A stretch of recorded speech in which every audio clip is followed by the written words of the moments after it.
Hello friends. अभी हम लोग सॉल्व करने वाले हैं इस क्वेश्चन को।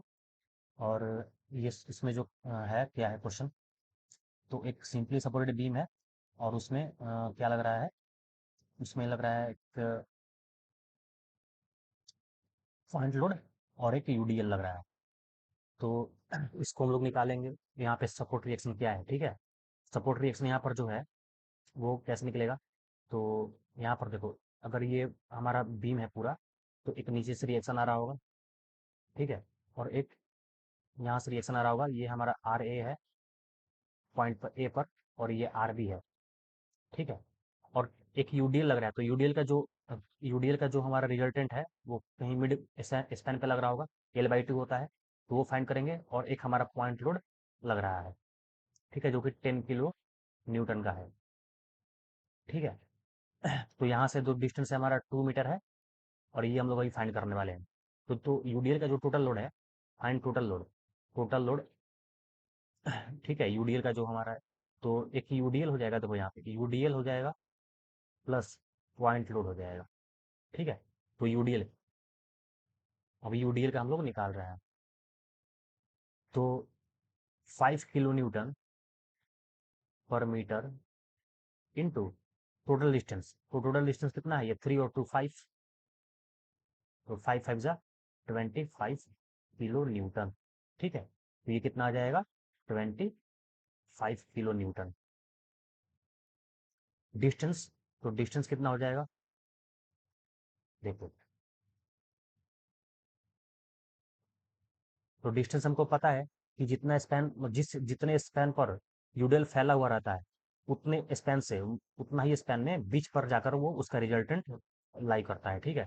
तो यहाँ पे कितना है, two total length by two. तो 5/2, तो क्या हो जाएगा, 2.5 मीटर। यहाँ पे क्या हो जाएगा, 2.5 मीटर, 2.5 मीटर, और ये 2.5। तो यहाँ पे क्या हो जाएगा, 0.5 मीटर। ये वाला पार्ट 0.5, ये 2, और ये 2.5, ठीक है। तो अब क्या करेंगे हम लोग, अब हम लोग निकालने वाले हैं रिएक्शन, ठीक है। तो देखो, from equilibrium equation, equilibrium equation से क्या होता है, जो हमारा summation of force in x direction, वो क्या होता है, जीरो होता है। Summation of force in y direction, वो जीरो होता है। और समेशन ऑफ मोमेंट, ये भी जीरो होता है, ठीक। तो इसको हम लोग सॉल्व करके अब हम लोग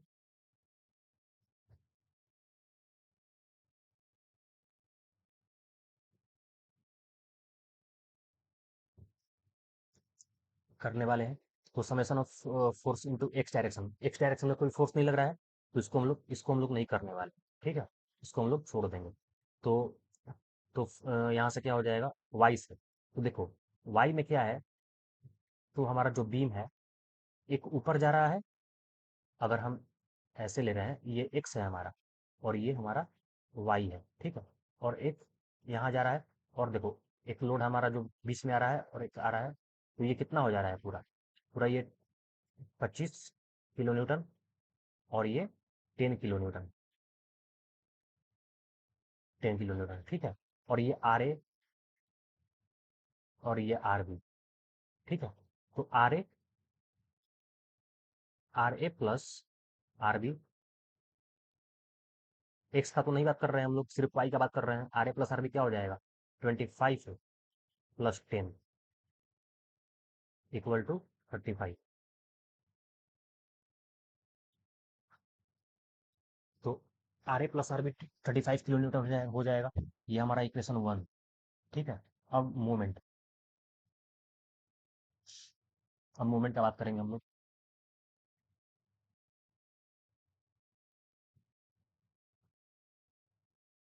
मोमेंट कहाँ पर ले रहे हैं, तो मोमेंट हम लोग ए पर ले रहे हैं, ये ए और ये बी।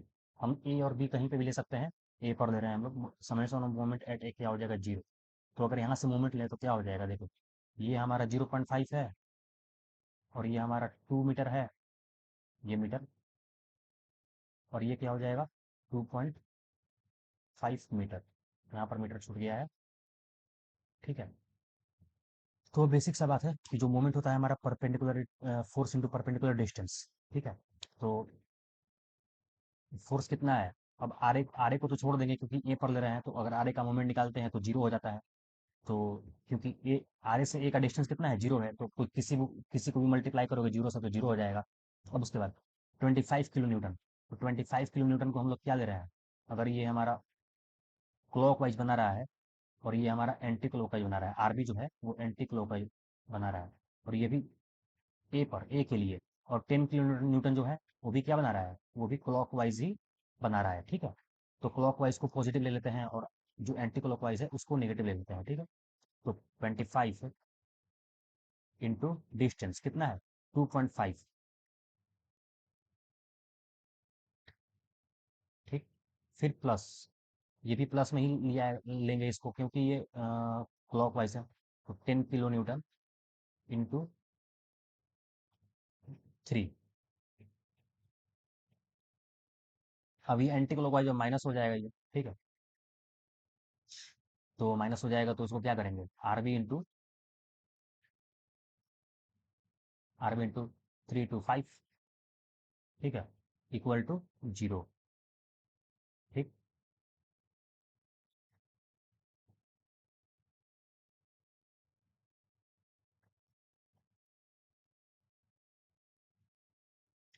तो अब देखो, अब क्या हो जाएगा, ये यहाँ पे अगर हम लोग लेंगे 25 इंटू 25, 2.5। ठीक है। तो यहाँ पे क्या हो जाएगा,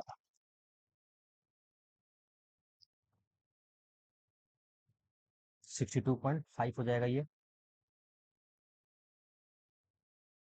प्लस 30 इक्वल टू, हम इसको अगर इक्वल टू इधर ले जाएं तो क्या हो जाएगा, 5 आरबी। ठीक है। तो यहाँ से अगर आरबी का वैल्यू निकालें तो क्या हो जाएगा, तो आरबी इक्वल टू क्या हो जाएगा यहाँ से, 62.5 प्लस 30/5। ठीक है।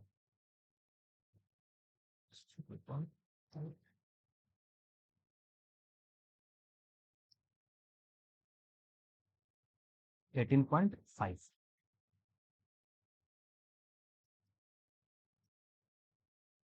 ठीक है। ये हमारा आरबी का वैल्यू निकल गया। अब आरए का कैसे निकलेगा, तो आरए का निकलेगा इस इक्वेशन से, फ्रॉम इक्वेशन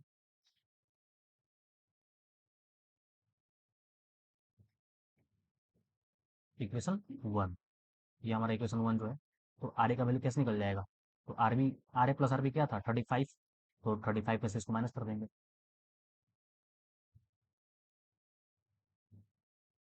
ठीक है। 16.5 हो जाएगा।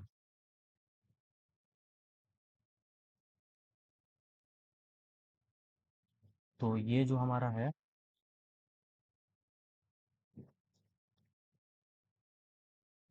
ये जो वैल्यू है आरबी, और ये जो है हमारा आरबी, आरए। ठीक है। आरबी और आरए हमारा फाइंड होगा।